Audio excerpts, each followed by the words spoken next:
할렐루야. 우리 어린 아이들이 소고춤을 너무 멋있게 잘 췄는데요. 아무나 하는 건 아니에요. 그 안에서 여러분들 뭘 느꼈습니까? 대한민국 좋다.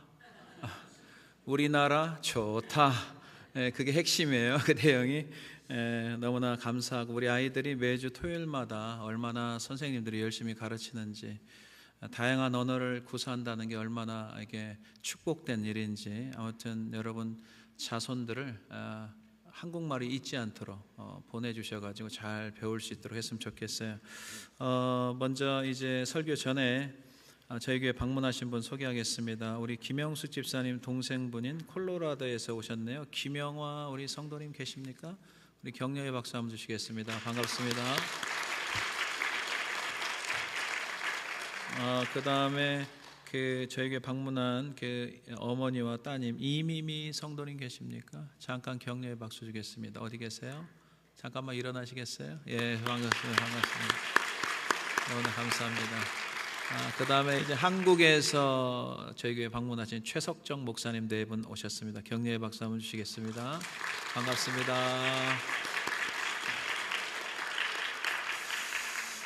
할렐루야.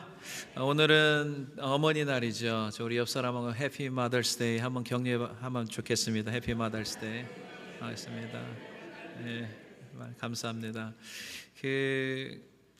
세상에서 가장 아름다운 이름은 어머니인 것 같아요.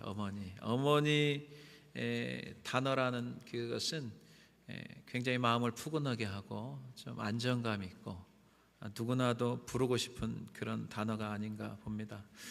며칠 전에 어머니와 통화를 하기 위해서 제가 전화를 했어요. 매주마다 통화는 하거든요. 근데 전화를 안 받으세요. 보통 저녁에 여기서 저녁 늦게 해야 거기 아침이거든요, 한국이. 이상하다. 보통 받으시는데 그 다음날 또 전화를 했는데 또 안 받으시는 거예요. 이상하다. 그래서 신호가 끝나기 전까지 계속 기다렸어요. 그랬더니 저희 둘째 누님이 받으시는데 어머니께서 안 계신데요. 왜 그런가 봤더니 교우 한 분이 하늘나라에 가셔가지고 예배드리러 바쁘시게 다니시는 것 같았습니다. 오랜만에 이제 누님하고 이런저런 대화를 나누는 게, 보통 대화 나누면 다른 이야기보다는 가족 이야기를 좀 많이 하죠. 어떻게 부모님 잘 계시고 또 본인들 삶에 대해서 좀 이야기하다가 누님이 문득 이런 말을 하더라고요. 우리가 부모님 덕에 산다라는 말을 했습니다. 부모님 덕에 산다는 말이 제 가슴 깊이 다가왔어요. 이 말은 옛날부터 어르신들이 자주 하시는 말씀이었잖아요. 그런데 이제 나이가 좀 들면서 이 부모 덕에 산다는 말, 부모님의 은혜로 우리가 살아왔구나라는 것을 점차 깊이 깨닫게 됩니다. 사실 우리가 자라면서 어렸을 때 부모님에게 많은 요구를 하며 자랐잖아요. 설령 요구가 적었을지라도 부모님께서 알아서 해 주신 경우가 대부분이었어요.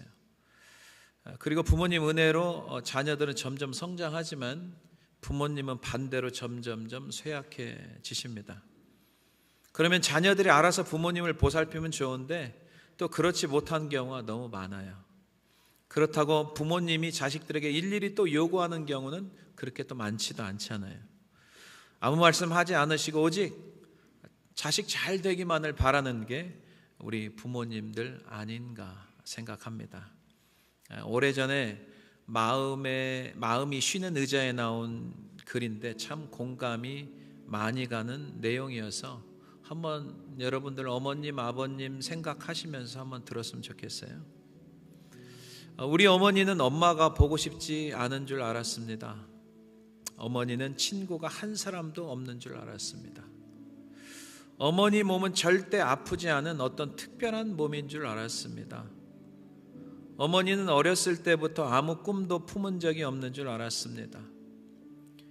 어머니는 새벽에 일찍 일어나고 늦게 잠드는 것을 좋아하시는 줄 알았습니다.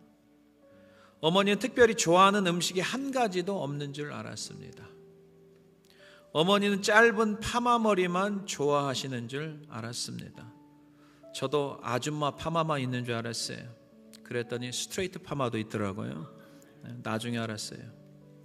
어머니는 얼굴이 고와지고 몸매가 날씬해지는 것에는 전혀 관심이 없는 줄 알았습니다. 어머니는 언제까지나 우리 곁에 계실 줄 알았습니다. 아버지에 대해서 좀 나누고 싶습니다. 우리 아버지는 단 하루라도 쉬는 것을 좋아하지 않은 줄 알았습니다. 아버지는 웃는 것을 모르시는 줄 알았습니다. 아버지는 딸이 시집 가는 것을 마냥 기뻐하시는 줄 알았습니다. 아버지는 배가 불러와 비싼 음식 앞에서는 빨리 일어나시는 줄 알았습니다. 아버지는 양복 입고 넥타이 매는 것을 싫어하시는 줄 알았습니다. 아버지는 안주머니에는 늘 돈이 얼마쯤은 들어있는 줄 알았습니다. 아버지는 좋아하시는 운동도 취미도 없는 줄 알았습니다. 아버지는 우리가 하는 말을 귀담아 듣지 않으시는 줄 알았습니다.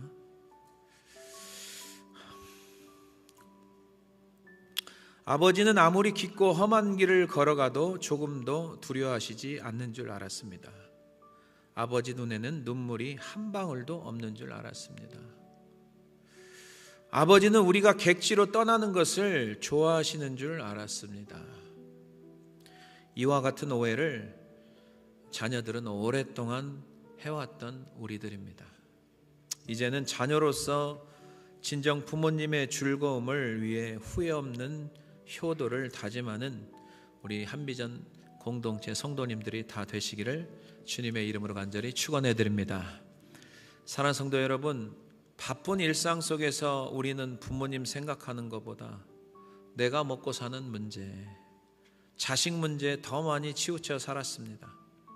그러다 보면 이 땅에서 더 이상 부모님을 볼 수 없는 시간이 누구에게나 다 찾아오게 되어 있습니다. 부모님을 공경하는 것은 하나님의 절대적인 명령이고 또 진리인 것입니다.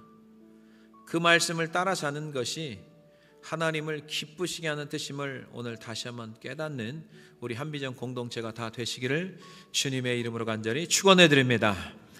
첫 번째 보겠습니다. 하나님께서 부모와 자녀의 관계 주신 말씀이 있어요. 부모와 자녀가 어떻게 관계를 맺으며 살아야 되는가. 첫 번째 보겠습니다. 주 안에서 순종하는 것입니다. 이 굉장히 중요한 것입니다. 자, 1절 보겠습니다. 1절 다 같이 읽습니다. 시작. 자녀들아, 주 안에서 너희 부모에게 순종하라. 이것이 옳으니라. 아멘. 여러분, 에베소서 6장에 처음 시작하는 말씀이 부모와 자녀의 관계죠. 그죠? 부모의 자녀의 관계가 이런데 너희는 이렇게 해라 라고 말씀하는 거죠. 첫 번째가 뭐냐면 순종하는 거죠. 주 안에서 순종하고, 두 번째는 부모를 공경하며 사는 거죠. 여러분, 순종이라는 헬라어 단어는 경청한다라는 뜻이 있어요. 복종한다. 경청을 해야, 들어야 순종하게 되어 있죠. 잠언서 23장 22절에 보니까 너를 낳은 아비에게 청종하고 내 늙은 어미를 능히 경히 여기지 말지니라 라고 말씀하고 있습니다. 현대 성경의 청종은 순종을 말씀하는 거죠. 여러분, 아비의 말을 청종하라고 왜 했겠습니까? 성경에서요. 나를 낳아주신 아버지의 말씀을 잘 들어야 된다고 왜 했겠습니까? 이유가 있겠죠. 여러분, 세상의 모든 부모들의 한 가지 소망은 뭐냐면 자식 잘 되는 거예요. 이거는 내니발이 다 똑같은 소원이에요. 어떤 부모도 자식이 잘못되는 거 원하는 부모 한 사람도 없습니다. 자식이 잘 되는 게 다 소망이에요. 조금만 자식이 잘해도 얼마나 기쁨이 되고 그걸 자랑하고 싶은 게 다 부모의 마음이죠. 그래서 부모가 자식에게 하는 말을 가슴에 잘 새겨 들어야 돼요. 왜냐하면 부모님은 인생의 경험이 풍부하잖아요. 그죠? 이미 오랫동안 시행착오를 많이 겪어왔어요. 그래서 어떻게 너희들이 살면 인생에서 정말 성공적으로 잘 살 수 있는지 부모님은 너무 잘 알기 때문에 자녀들에게 훈육하는 거죠. 여러분, 사도 바울이 마지막 때 말세지말에 그리스도인으로서 바르게 사는 게 굉장히 어렵대요. 왜냐하면 이런 현상들이 나타나는데 특별히 자기중심적이고요. 그 다음에 여러 가지 이유가 나오는데 그 중에 6번째가 부모를 거역한대요. 부모를 거역하는 사람들이 늘어나기 시작한대요. 자, 디모데후서 3장 2절 한번 보겠습니다. 다 같이 읽습니다. 시작. 사람들이 자기를 사랑하며 돈을 사랑하며 자랑하며 교만하며 비방하며 부모를 거역하며 감사하지 아니하며 거룩하지 아니하며. 아멘. 부모를 거역하는 일이 가면 갈수록 많아진다는 거예요. 굉장히 슬픈 일이죠. 로마서 1장에 보면은 또 부모를 거역한다는 그 말씀이 나오는데요. 그 근본이 어디서부터 나오느냐? 그 근본이 있어요. 하나님을 마음에 두기 싫어하는 사람들, 이 사람들이 부모를 거역한대요. 그래서 거역하는 현상들이, 이상한 현상들이 일어나기 시작한대요. 왜? 하나님을 마음에 두면 그런 일이 없거든요. 근데 마음에 두기를 싫어한대요. 말씀을 듣기를 싫어하는 거죠. 말씀에 순종하기 싫어하는 거죠. 그런 사람들에게 나타나는 현상들이 부모를 거역한대요. 자, 로마서 1장 30절 보겠습니다. 시작. 비방하는 자여 하나님께서 미워하는 자여, 능욕하는 자여 교만하는 자여, 자랑하는 자여 악을 도모하는 자여, 부모를 거역하는 자여. 아멘. 부모를 거역하는 일이 생겨나기 시작합니다. 하나님께서는 말씀했잖아요. 주 안에서 부모에게 순종하는, 이게 옳다는 거죠. 이게 옳은 일이라는 거죠. 분명히 말씀했어요. 그래서 그대로 순종하면, 이건 약속의 말씀이기 때문에 누가 깨트릴 수가 없어요. 하나님의 개런티된 말씀이에요. 순종하면 이 땅의 자손들이 잘 될 수밖에 없어요. 그러나 불순종하게 되면은, 부모에게 반항하고 거역하고 불순종하면요, 이 자녀들은 잘 될 수가 없어요. 이게 성경 말씀입니다. 지금 우리가 살고 있는 시대는 순종보다 불순종, 어른을 존중하고 순종하기보다 거역하는 시대에 살고 있음을 여러분들이 인지하고 있어야 됩니다. 부모님의 권위가 많이 실추가 되어 있어요. 부모의 말을 가볍게 여기는 경우가 너무 많아요. 우리 위치가 부모님을 섬기는 위치가 될 수 있고, 우리 위치가 자녀이기 때문에 부모의 위치가 될 수 있어요. 그렇다면은 자녀를 진심으로 사랑한다면은 자녀들에게 철저한 교육을 시켜야 돼요. 부모에 대한 효를 가르치고 어른들을 존중하는 예를 가르치고, 우리 역시 부모님의 말씀을 잘 경청할 수 있어야 된다는 거죠. 여러분들, 저는 간혹 가다가 신앙생활, 그 성경에 믿음의 선조들 이야기 많이 나오잖아요. 성공했던 사람들, 영적으로 성공했던 사람들, 실패했던 사람들, 이런 부분들로 나누어지잖아요. 그러면 우리의 롤 모델들이 많은데 그 중에 요셉과 다윗을 보세요. 그 사람들이 어떻게 영적으로 성공하고 마지막 이 땅에서도 굉장히 성공적으로 살았잖아요. 이유가 있어요. 다 이유가 있어요. 어디를 봐야 되냐면 부모와 자식 간의 그 관계 스토리를 여러분들이 이해를 해야 됩니다. 보통 요셉 이야기하면 창세기 39장에 미디안 상인에게 팔린 요셉, 그리고 보디발의 집에서 노예 생활하면서 감옥으로 갔던 그런 스토리, 그리고 총리 대신이 되는 그런 스토리로 이어지는데, 더 중요한 게 뭐냐면 그 앞전 내용을 여러분들이 살펴봐야 됩니다. 어떻게 하나님께서 요셉을 축복하고 사랑하시고 끝까지 마지막 인생의 챕터까지 축복을 주셨는가? 이유가 있어요.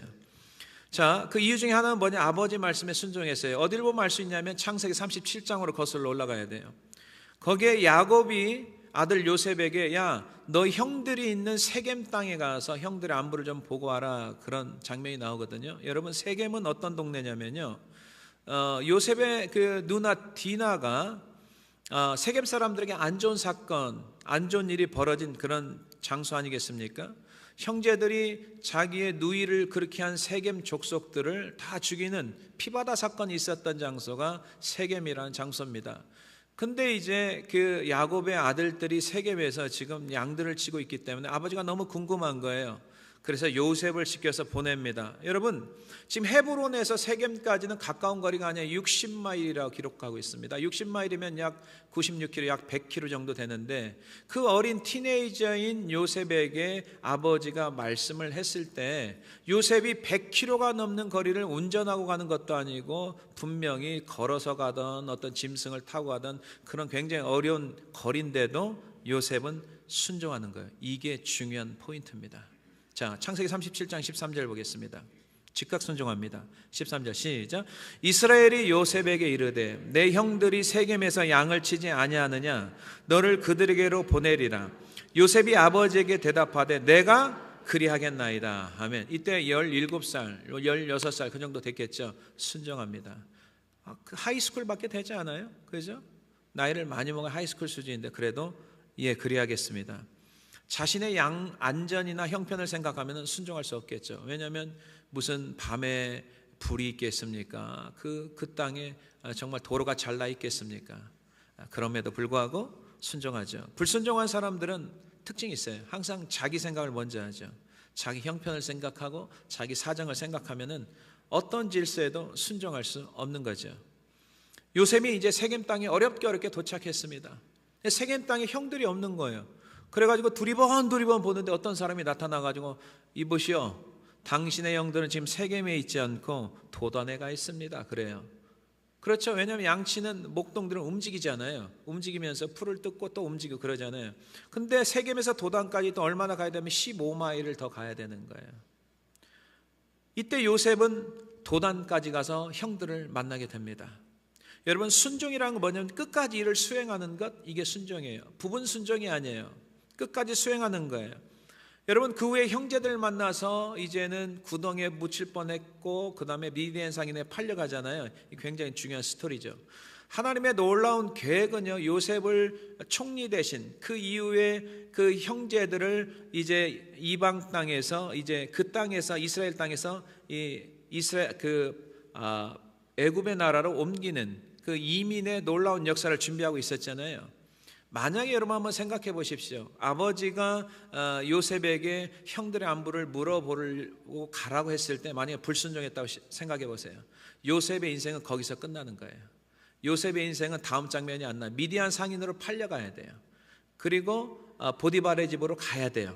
이런 과정을 다 거치고 그 다음에 감옥까지 들어가서 거기에서 술 맡은 관원장과 떡 맡은 관원장을 만나야 돼요.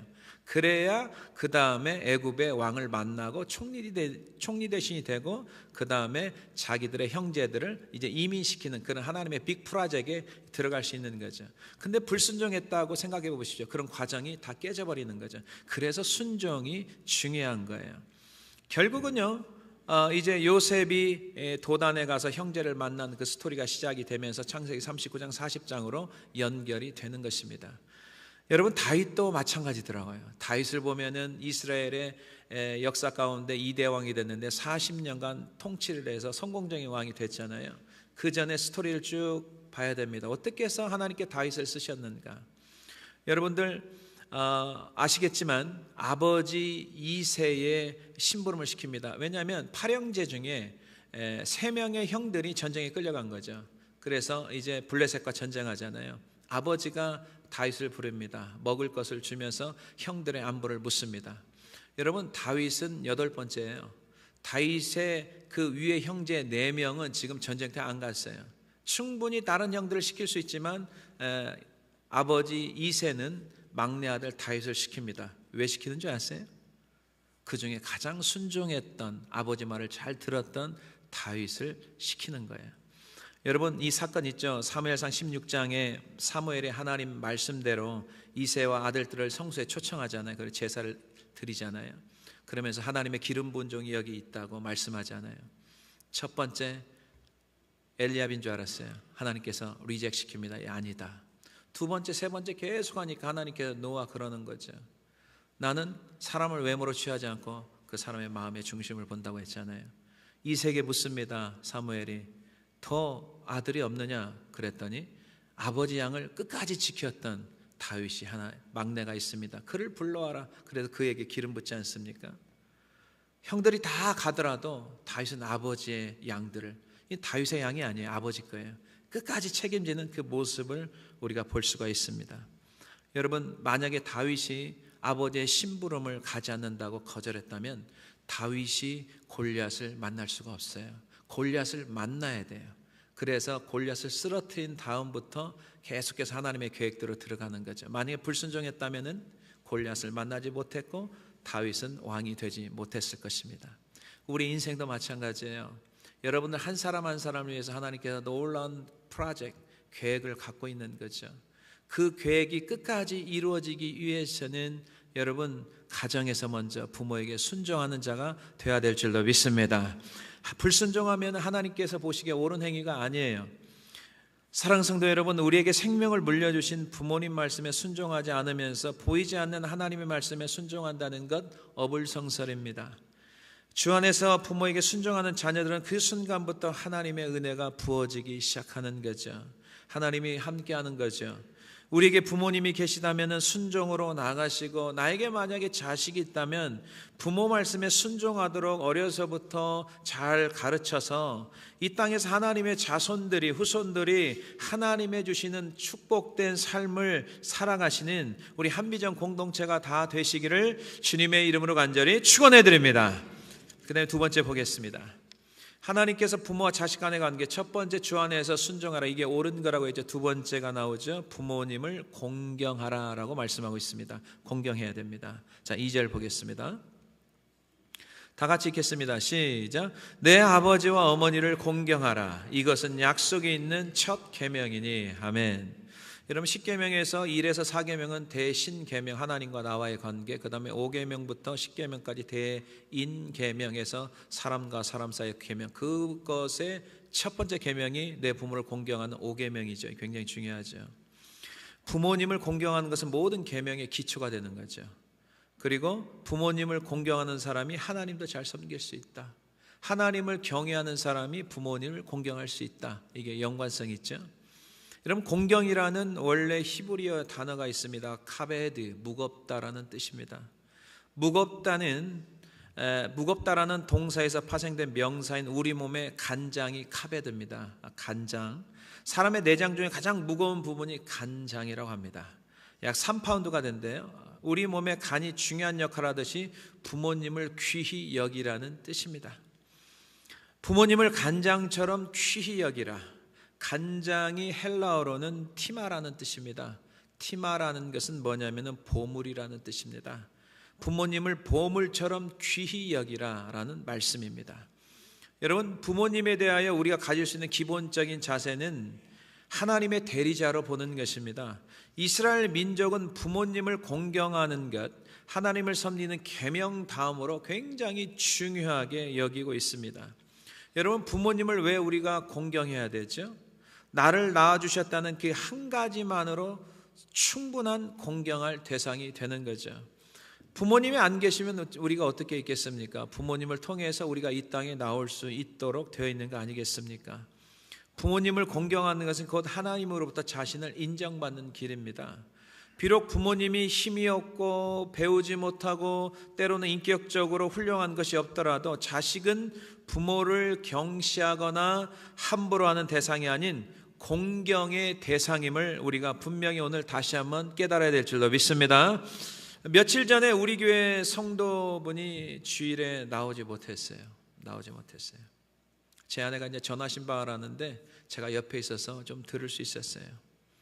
시어머니께서 하나님의 부르심을 받아서 이제 타주에 오고 가느라 주일을 참석하지 못했습니다 하시면서 그 어머니와 저와 관계가 어떤 관계인지 아십니까? 룻과 나오미의 관계였습니다 라고 말씀을 하시더라고요. 제가 옆에서 그 이야기를 듣는데 얼마나 제 마음이 흐뭇한지. 여러분, 성경에 있는 룻과 나오미, 시어머니와 그 다음에 며느리와의 그 관계, 사랑하는 그 관계. 연세가 어떻게 되셨냐 했더니 100세가 훨씬 넘으셨대요. 정말 장수하셨죠. 그럼에도 불구하고 굉장히 아쉬움이 가득한 그분의 목소리였습니다. 여러분, 룻기서에 등장하는 시어머니 나오미와 룻의 관계, 너무나 아름다운 믿음의 관계, 우리의 롤 모델 아니겠습니까? 세상적으로 볼 때 시어머니 나오미는 하나님을 떠나서 완전히 폭망한 상태고 나중에 회개하고 돌아갈 때쯤 되니까 아무것도 없는 빈털터리의 나오미였습니다. 늙은 과부였습니다. 그러나 이제 며느리도 마찬가지고 며느리의 남편도 죽었죠. 아들이 죽었으니까 혼자예요. 그래서 이제 나오미가 며느리에게 그랬습니다. 너희들은 젊으니까 다시 너희 나라에서 재혼하고 다시 살아라. 뭐 그게 정상 아니겠어요? 그 중에 오르바라는 며느리는 그렇게 했고, 그 다음에 룻은 어머니가 가시는데 저도 가겠고요. 어머니 하나님이 나의 하나님이 되십니다. 그리고 자기 나라를 떠나서 시어머니를 모시고 베들레헴으로 함께 돌아오는 장면이 나옵니다. 그 후에 시어머니도 빈털터리고요. 그 다음에 처음 간 남의 땅이죠. 다른 나라죠. 그쪽에 모압에서 보면요. 이 룻은 아는 사람이 아무도 없습니다. 그러자마자 돌아오자마자 했던 게 뭐죠? 시어머니를 봉양하기 위해서 이삭을 주우러 갑니다. 이삭 죽기를 하기 시작합니다. 그러면서 무슨 고백을 하냐면 내가 밭으로 가서 어머니 아는 사람 좀 찾아보세요 이렇게 하지 않아요. 내가 가는 거죠. 내가 누구에게 은혜를 입으면 이런 센텐스가 나와요. 잘 한번 보시기 바랍니다. 룻기서 2장 2절입니다. 다 같이 한번 읽습니다. 시작. 모압 여인 룻이 나오미에게 이르되 원하건대 내가 밭으로 가서 내가 누구에게 은혜를 입으면 그를 따라서 이삭을 죽겠나이다 하니 나오미가 그에게 이르되 내 따라 갈지어다 하매. 아멘. 아무도 모르는 것이에요. 근데 어머니는 알잖아요. 그래도 어머니를 보내지 않고 그 노인인 시어머니에게 알아보라고 하지 않고 내가 직접 발로 뛰기 시작합니다. 여러분 그 마음을 누가 보시는지 아세요? 하나님이 보세요. 그 시어머니를 공양하는 모습을 하나님이 보시고 그 이삭 죽게 하는 수많은 밭 중에 어디로 가죠? 하나님께서 그의 발걸음을 보아스 밭으로 갑니다. 보아스는 신실한 사람 아니에요. 그리고 그 동네에서 가장 부자인 지주인 사람입니다. 부모님을 공경하는 마음, 공양하고자 하는 마음과 행동을 하나님께서 보시고요, 여러분들의 인생을 선한 길로 인도해 주실 줄로 믿습니다.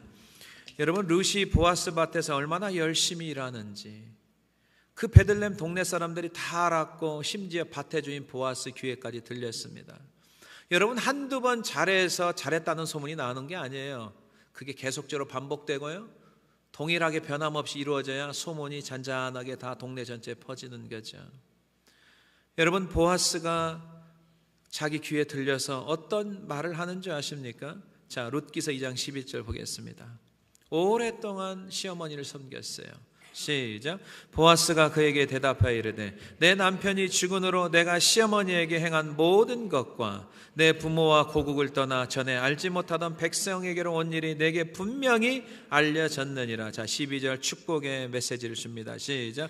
여호와께서 내가 행한 일에 보답하시기를 원하며 이스라엘의 하나님 여호와께서 그가 날개 아래 보호를 받으러 온 내게 온전한 상 주시기를 원하노라 하는지라. 아멘. 아멘.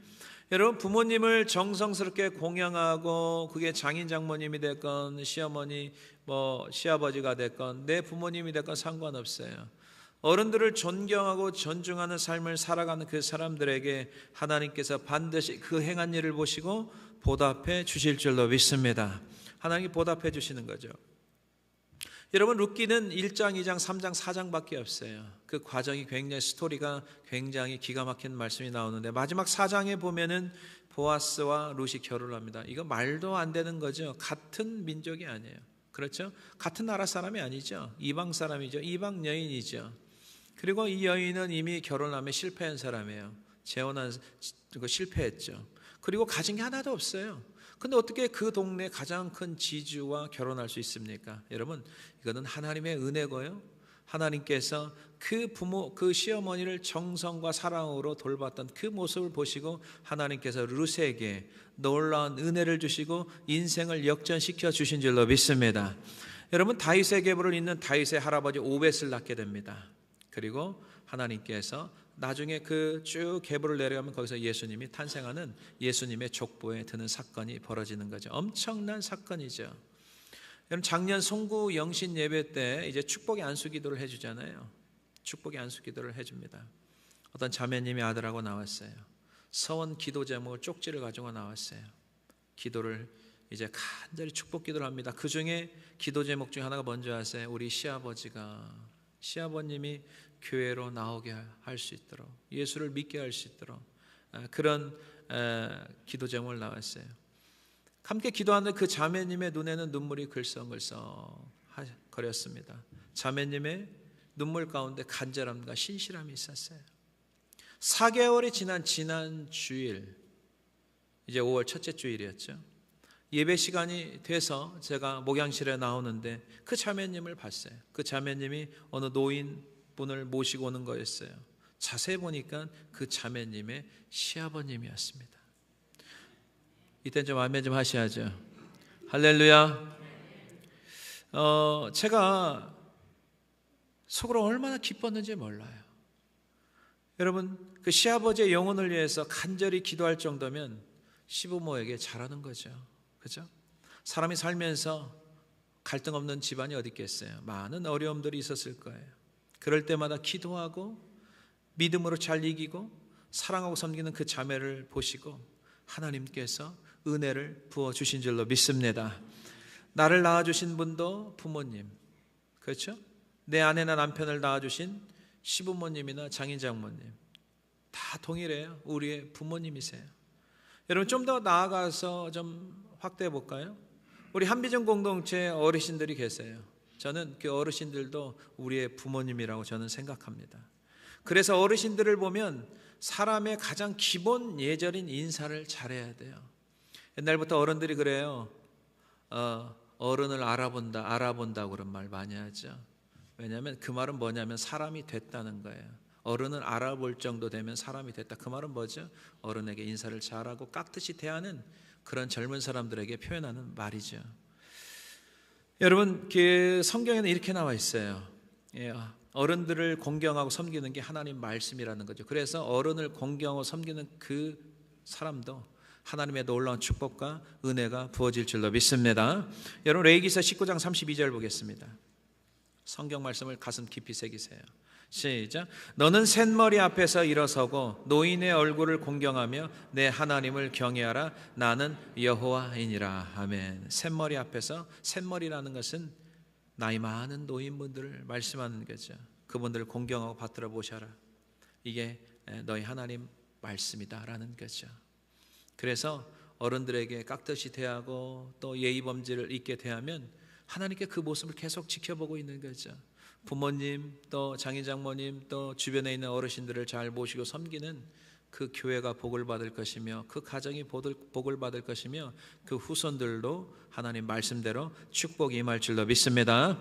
사랑하는 성도 여러분, 육신의 부모를 공경하는 것 하나님 말씀이에요. 연세가 많으시는 분들 공경하는 것 하나님의 말씀이에요. 하나님 말씀 그대를 믿고 공경할 때 하나님의 축복이 임하는 것은 당연한 거죠. 가정에서부터 철저하게 어른을 존중하고 공경하며 순종하는 것을 우리가 잘 후손들에게 가르쳐서 우리의 후손들 모두가 이 땅에서 하나님이 부어주신 은혜 가운데 성공적으로 살아갈 수 있도록 하시기를 주님의 이름으로 간절히 축원해 드립니다.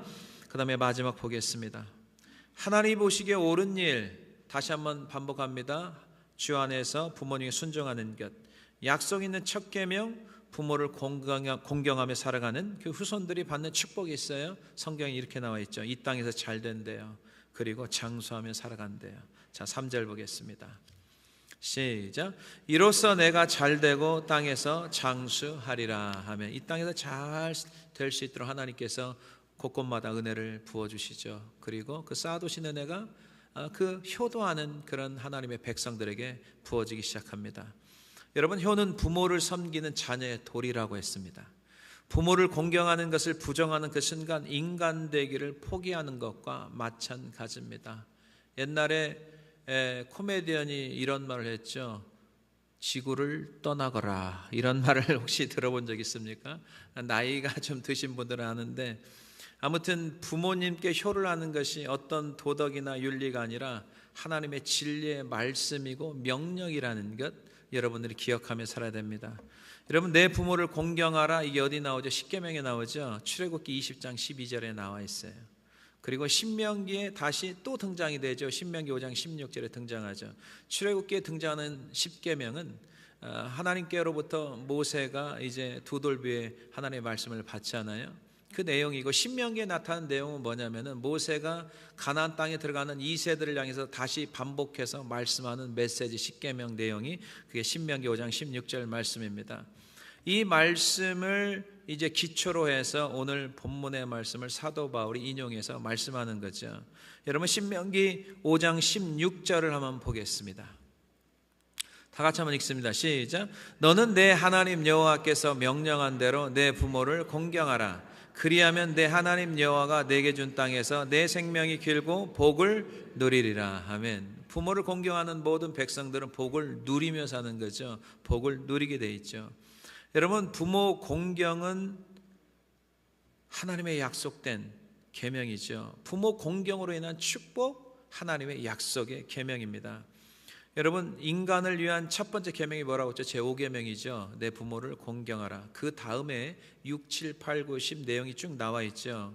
어떤 내용이 있죠? 살인하지 말라, 간음하지 말라, 도둑질하지 말라, 거짓말하지 말라, 내 이웃의 것을 탐내지 말라. 자, 굉장히 중요한 원리가 나와요. 5계명을 지켜야 6, 7, 8, 9, 10 계명이 지켜지는 거예요. 이게 굉장히 중요한 원리예요. 내 부모를 공경하는 사람들은 살인, 간음, 도둑질, 거짓말, 내 이웃 것을 탐내지 않습니다. 그러나 부모를 공경하는 데 실패하는 사람들은 부정을 저지를 확률이 굉장히 많습니다. 여러분, 내 부모를 어떤 사람이 공경하죠? 1계명에서 4계명을 지키는 사람들, 하나님을 경외하는 사람들이 부모를 공경할 줄 아는 거예요. 하나님과 관계를 엉망으로 하는 사람들은 부모 공경이 안 됩니다. 이게 질서의 원리입니다. 여러분들, 자녀들의 축복과 저주는요, 부모와의 관계에서 결정이 다 돼버립니다. 아버지의 허물을 사람들에게 말하고 다닌 노아의 아들 중에 함이라는 사람이 있죠. 둘째 아들이죠. 아버지의 노아가 포도주에 취해서 벌거벗었어요. 아버지 잘못이에요. 그렇죠? 그러나 성경은 그렇게 말씀하고 있지 않아요. 성경은 어떤 말씀이 있냐면 아버지의 허물을 덮어준 형제와 아버지의 허물을 오픈시킨 형제와 완전히 극과 극이 됩니다. 아버지의 허물을 덮어줬던 셈과 야벳은 하나님께서 축복해 주지만 아버지의 허물을 오픈시키고 떠들고 다녔던 함은 저주를 받았다고 성경은 기록하고 있습니다. 여러분, 가나안의 함의 후손들이 가나안이잖아요. 가나안이 저주를 받았대요. 자, 창세기 9장 25절 보겠습니다. 다 같이 읽겠습니다. 시작.